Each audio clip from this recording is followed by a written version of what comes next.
இன்றைய பதிவு பெண்களுக்கான ஆன்மீக குறிப்பு. பெண்கள் காலையில் அடுப்பை பற்ற வைக்கும் முன் முகத்தை சுத்தம் செய்து பல் துலக்கி அடுப்பையும் சுத்தம் செய்துவிட்டு நான் படத்தில் குறிப்பிட்டுள்ளபடி இருபுறமும் கோலமிட்டு கோலத்தினால் அட்சயம் என்று எழுதி அடுப்பை தொட்டு வணங்கி அக்னி பகவானை போற்றி என்று அடுப்பை பற்ற வைக்க வேண்டும். கோலத்தினால் போட முடியாதவர்கள் சாப்பீஸை தண்ணீரில் நனைத்து அட்சயம் என்று எழுதி வர உங்கள் வீட்டில் என்றென்றும் அன்னலட்சுமி குடியிருப்பாள் என்று சாஸ்திரம் குறிப்பிடப்பட்டுள்ளது.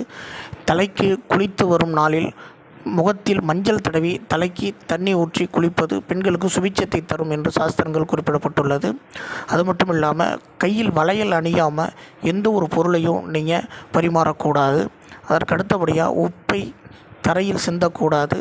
உலைக்காக அரிசியை களையும் பொழுது தரையில் சிந்தக்கூடாது. வீட்டில் ஊறுகாய் என்றும் நிறைந்திருக்க வேண்டும். ஊறுகாய் நிறைந்திருக்கக்கூடிய வீட்டில் என்றைக்கும் தரித்திரம் இல்லாமல் சுபிட்சம் பெருகுன்னு சாஸ்திரங்களும் குறிப்பிடப்பட்டிருக்கு. பெண்கள் இதை பார்த்து பயன்பெறுங்க. நம்முடைய சேனல் லைக் பண்ணுங்கள், ஷேர் பண்ணுங்கள், சப்ஸ்கிரைப் பண்ணுங்கள்.